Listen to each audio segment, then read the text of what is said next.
Bonjour à tous et à toutes, bienvenue sur TF1 et aujourd'hui le sujet d'actualité du jour sera la puissance spatiale chinoise. Dans cette émission, nous allons vous en apprendre énormément. Tendez bien vos oreilles. L'espace, la dernière frontière. Un vaste océan de mystères et de merveilles attendant d'être découvert. Pendant des siècles, l'humanité a contemplé le cosmos avec un mélange d'admiration et de désir. Les anciens astronomes, avec leurs instruments rudimentaires, ont jeté les bases de notre compréhension moderne de l'univers. Aujourd'hui, une nouvelle ère d'exploration s'ouvre, et un nouvel acteur fait son entrée sur la scène cosmique, la Chine. Avec des investissements massifs et une détermination inébranlable, elle a rapidement rattrapé son retard dans la course à l'espace.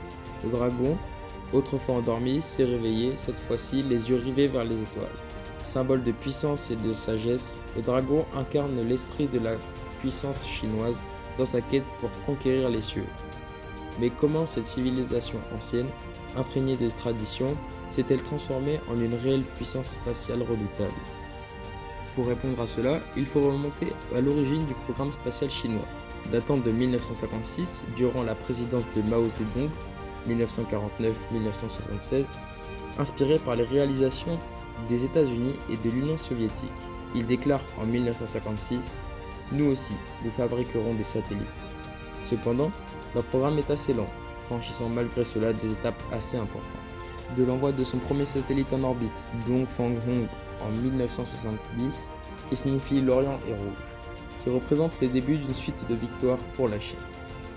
Au lancement du programme 863, en 1986, qui peut se traduire par la création d'une base spatiale, qui débutera 40 ans après, donc en 2021.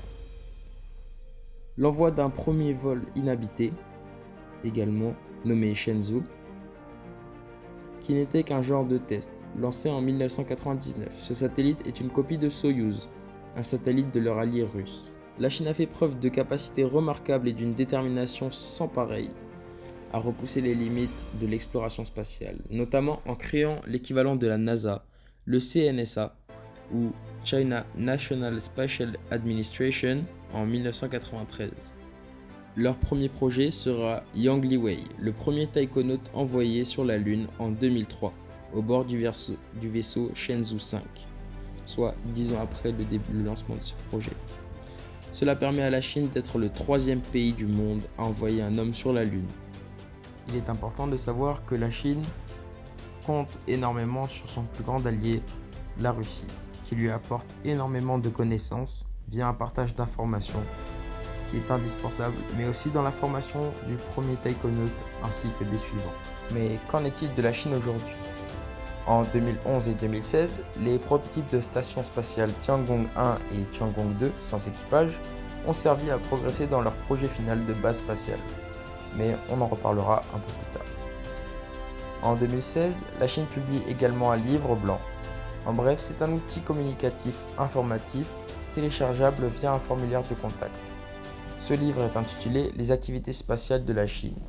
Il raconte les prévisions chinoises sur les avancées dans le domaine spatial. La Chine parvient à envoyer pour la première fois un robot téléguidé appelé Yutu, que l'on peut traduire par lapin de jade, sur la surface cachée de la Lune en 2019. Exploit que, je cite, n'a été réalisé par personne auparavant. Les aspirations spatiales de la Chine s'étendent bien au-delà de la Lune, avec la planète rouge fermement en ligne de mire. En 2021, la mission Tianwen-1 a réussi à faire atterrir un rover nommé Zhuorong sur la surface de Mars, marquant une nouvelle étape historique pour le programme spatial chinois. La mission Tianwen-1 est chargée d'étudier l'atmosphère, la surface et la géologie martienne, de rechercher des signes de vie passée ou présente et d'ouvrir la voie future à des missions humaines vers Mars. Malheureusement, ce robot devient inactif en 2021 à cause d'une tempête qui a caché le panneau solaire d'alimentation du robot. La Chine est le principal rival des États-Unis depuis des années. La Chine a pour principal objectif de prendre sa revanche sur l'ISS, qui a refusé son accès aux Chinois pour des raisons politiques en 2011, contraignant Pékin à développer sa propre station spatiale. Elle souhaite également développer ses propres technologies de pointe afin de renforcer son prestige international car, oui, les succès spatiaux de la Chine contribuent à renforcer son image de grande puissance et accroître son influence mondiale. En avril 2021, grâce aux prototypes Tiangong 1 et 2, la Chine débute alors son projet final, Tiangong 3, qui signifie palais céleste. Au début, on envoie un module central, puis le 5 juin 2022, 3 taïkonautes à bord de Shenzhou 14 ont, durant une mission de 6 mois, assemblé 2 laboratoires supplémentaires afin de compléter ce projet. Cette station devrait permettre aux Chinois de réaliser des expériences et des tests à grande échelle. La base ressemble à un T et elle est 3 fois plus petite que la base de l'ISS, mais fait la même taille que celle des Russes. Elle pèserait également 90 tonnes, ce qui est 4 fois plus léger que celle de l'ISS. Malgré cela, la base serait accessible aux étrangers, donc potentiellement à la Russie et au Pakistan. Le second avantage que prend la Chine avec cette base spatiale est un monopole quasi certain, car la base de l'ISS devrait être hors service d'ici 2025. Ce qui signifie que la Chine disposera d'un temps supplémentaire pour prendre un peu d'avance ou alors rattraper son retard. En conclusion, le 21e siècle est témoin d'une transformation de l'exploration spatiale. La Chine est en passe de devenir un acteur incontournable de la conquête spatiale. Ses ambitions sont immenses. La question est désormais de savoir si la coopération internationale prévaudra sur la compétition. Merci de votre écoute et j'espère que vous en avez appris énormément sur la puissance spatiale chinoise. Bonne journée, bonne soirée à vous.